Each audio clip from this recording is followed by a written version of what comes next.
Hello, আসসালামু আলাইকুম। হাঁড়ি পাতিল ব্লগে আপনাদেরকে আমন্ত্রণ জানাচ্ছি। কেমন আছেন সবাই?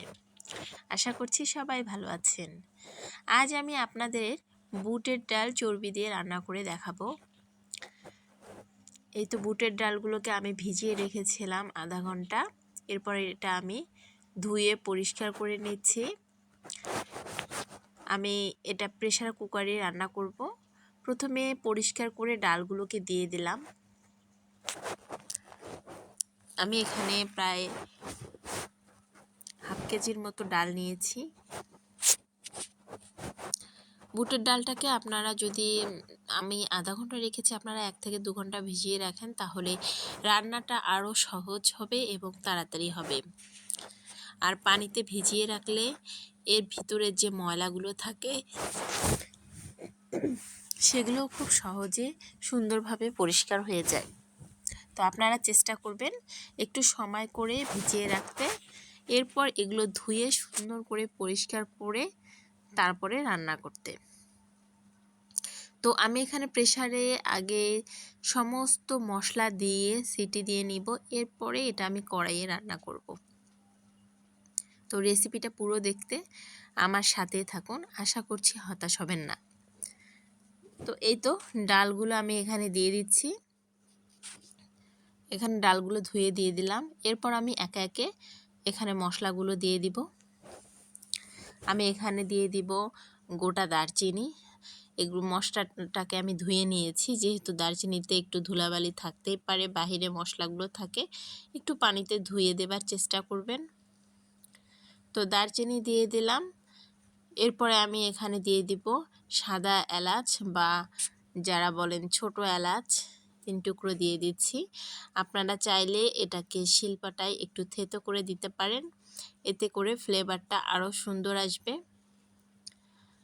আমি থেতো করে দেইনি, কারণ দাঁতের নিচে অনেক সময় পড়লে বাসার কেউ খেতে চায় না, এই জন্য হালকা একটু মুখটা চিড়ে দিয়ে দিয়েছি। এখানে দিয়ে দিচ্ছি কালো বড় এলাচ একটা। এটাকে আমি একটু শিলপাটায় থেতো করে নিয়েছি, কারণ এর উপরের অংশটা খুবই হার্ডি থাকে। যদি একটু থেতো করে দেয়া না হয়, তাহলে এই মশলার ফ্লেভারটা ডালের ভিতর আসবে না। তো এরপর এখানে দিব তেজপাতা। তেজপাতাগুলোকে সুন্দরভাবে চিড়ে দিবেন, এতে করে ফ্লেভার ভালো আসবে। আসলে মশলার ফ্লেভারেই এই ডালটার কিন্তু টেস্টটা চলে আসে। দিয়ে দিচ্ছি পেঁয়াজ কুচি, রসুন থেতো, এরপর দিয়ে দিব সামান্য আদা বাটা। এক কথায় সব ধরনের মশলাই দিয়ে দেব। আমি এই গোটা গরম মশলাগুলা বেটে দেইনি, কারণ বেটে দিলে এই ডালের কালারটা কালো হয়ে আসবে, এই জন্য গোটা দিচ্ছি। গোটা দিলে ডালের কালারটাও সুন্দর আসবে এবং টেস্টটাও ঠিকঠাক থাকবে। দিয়ে দিচ্ছি কাঁচামরিচ কুচি, হলুদ গুঁড়ো। আমি এখানে গুঁড়া মরিচ দিব না, কারণ গুঁড়া মরিচ দিলে ডালের টেস্টটা বেশি ভালো আসে না। দিয়ে দিচ্ছি লবণ। দিয়ে এগুলো সুন্দরভাবে একটু ডালের সাথে মাখিয়ে নিব, এতে করে হলুদ লবণ সুন্দরভাবে ডালের সাথে মিক্সচার হয়ে যাবে এবং মশলা বাটা মশলাগুলো। এরপর এখানে আমি দিয়ে দিব পানি, পরিমাণ মতো পানি দিব, কারণ এই পানিতে ডালটা সিদ্ধও হবে এবং রয়েও যাবে ঝোলের জন্য। এই জন্য আমি একেবারে সেই পরিমাণ মতোই পানিটা দিয়ে দিচ্ছি, কারণ এই ডালটাকে আলাদাভাবে ভুনা করার কোনো অপশন নেই। আর যারা শুরুতেই একেবারে ভুনা করে তারপরে একেবারে পানি দিতে চান, সেটা আলাদা বিষয়। আপনারা এই মশলাগুলো দিয়ে শুরুতে ভুনিয়ে তারপরে ডালটাকে ভুনা করে সেভাবেও রান্না করতে পারেন, সেটা অনেক মজার হয়। আমি অন্য একটি রেসিপিতে নিয়ে আসবো ওভাবে। তো যারা নতুন আছেন, এইভাবে রান্না করলে আপনাদের রান্নাটা খুব ইজি হয়ে যাবে। এবার আমি প্রেসারের মুখটা লাগিয়ে দিচ্ছি, দিয়ে আমি এখানে 3টি সিটি দিয়ে নেব। আমার প্রেসারে 3টা সিটি লেগেছে, কারোর প্রেসারে হয়তো 2টোও লাগতে পারে। তো এই তো সিটি দিয়ে নিয়েছি, সিদ্ধ হয়ে গিয়েছে। দেখুন আমি একটু তুলে আপনাদের দেখাচ্ছি। কতটা সফট হয়েছে।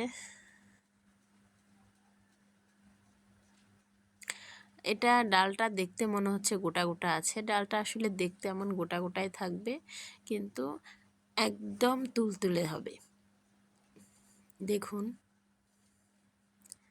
একদম নরম হয়ে গিয়েছে।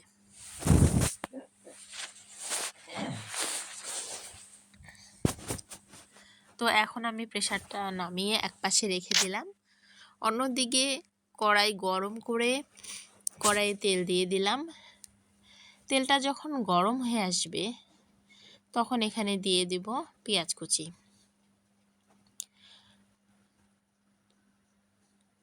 পেঁয়াজটা আমি বেশি ব্রাউন করব না। এরপর এখানে দিয়ে দিব থেতো রসুন।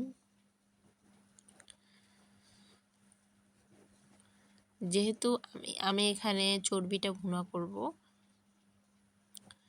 এজন্য এখানে সব মশলাই আবার অল্প করে করে দিয়ে দিব। এখানে দিয়ে দিলাম তেজপাতা। এই তো থেতো রসুন দিয়ে দেওয়া হচ্ছে, দিয়ে নাড়াচাড়া করব। এরপর এখানে দিয়ে দিব আমি গোটা জিরে। আপনারা সবাই এই পর্যায়ে গোটা জিরে দিয়ে পেঁয়াজ রসুন এগুলো ব্রাউন কালার হয়ে এলে আপনারা যারা চর্বি ছাড়া ডালটা রান্না করতে চান তারা এই পর্যায়ে ফোড়ন দিয়ে দিতে পারেন। এটাতে শুধু ডালটা রান্না করা হবে চর্বি ছাড়া। এই পর্যায়ে এসে ফোড়ন দিয়ে দিলেই বুটের ডালটা রান্না কিন্তু হয়ে যাবে। আর যারা চর্বি বা মাংস দিয়ে গরুর মাংস দিয়ে গরুর চর্বি দিয়ে রান্নাটা করতে চান তারা আমার মতো এইভাবে করবেন। আমি এখানে কড়াইয়ে জিরা, সাদা এলাচ, দারচিনি, গোলমরিচ এগুলো একত্রে টেলে নিয়ে পেঁয়াজ বেরেস্তার সাথে বেটে নিয়েছিলাম, সেই ভাজনাটা দিয়ে দিলাম। দিয়ে আমি এবার এখানে দিয়ে দিব সেই চর্বিগুলো, অর্থাৎ মাংসের চর্বিগুলো, গরুর মাংসের দিয়ে খুব সুন্দরভাবে এটা ভুনা করতে হবে।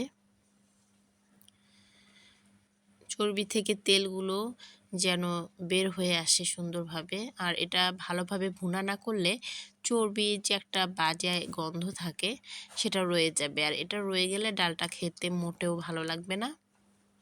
তাই আপনারা চেষ্টা করবেন এই চর্বিটাকে সুন্দরভাবে ভুনা করতে। আবার কেউ কেউ এখানে কলিজা, মাংস, হাড় এগুলো মিক্সড করে দিয়ে থাকেন, এতে করে কিন্তু ডালের টেস্টটা আরও বেড়ে যায়। আমি এখানেও সামান্য আদা বাটা দিয়ে দিচ্ছি, দিয়ে এখানে সামান্য পানি দিব, দিয়ে সুন্দরভাবে আমি এটাকে কষাবো।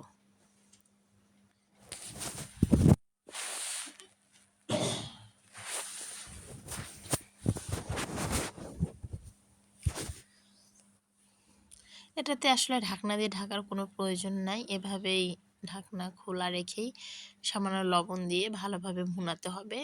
আমি প্রায় 2 বার পানি দিয়ে দিয়ে সুন্দরভাবে ভুনিয়ে নিয়েছিলাম। সামান্য হলুদ গুঁড়ো দিয়ে দিলাম, এখানে সামান্য মরিচ গুঁড়ো দিতে হবে।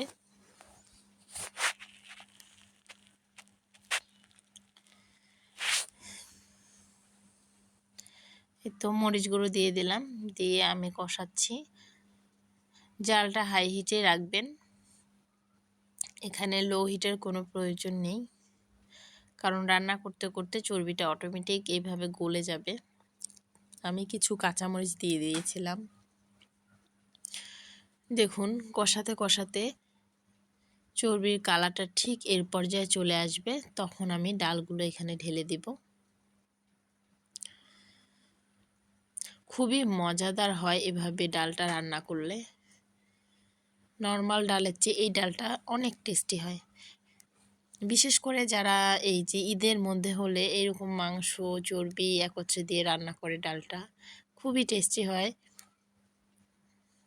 তো এভাবে দিয়ে আমি বলক আসাবো। আমি অন্যদিকে জিরা আর একটা কড়াইয়ে হালকা টেলে নিয়ে বেটে নিয়েছি, শিলপাটায় বেটে গুঁড়ো করে নিয়েছি।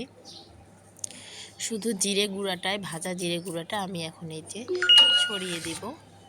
এইটা দেওয়ার পর এই ডালের টেস্ট বহু গুণে বেড়ে যায়। আপনারা অবশ্যই এটা মিস করবেন না। নামানোর ঠিক 1 মিনিট আগে আপনারা এটা দিয়ে দিবেন, দিয়ে 1 মিনিট একটু চুলার উপর রেখে তারপরে নামিয়ে ফেলবেন। দেখবেন এর স্বাদটাই চেঞ্জ হয়ে যায়। আমি চুলার উপর 1 মিনিটের মতো রেখেছিলাম।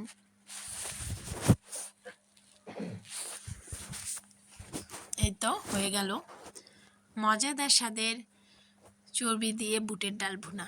খেতে অসাধারণ হয়েছিল, দেখতেও দেখুন খুবই সুন্দর হয়েছে। তো আমার এই ভিডিওগুলো যার ভালো লাগবে অবশ্যই লাইক কমেন্ট শেয়ার করবেন এবং সাবস্ক্রাইব করতে অবশ্যই ভুলবেন না। ভালো থাকবেন সবাই।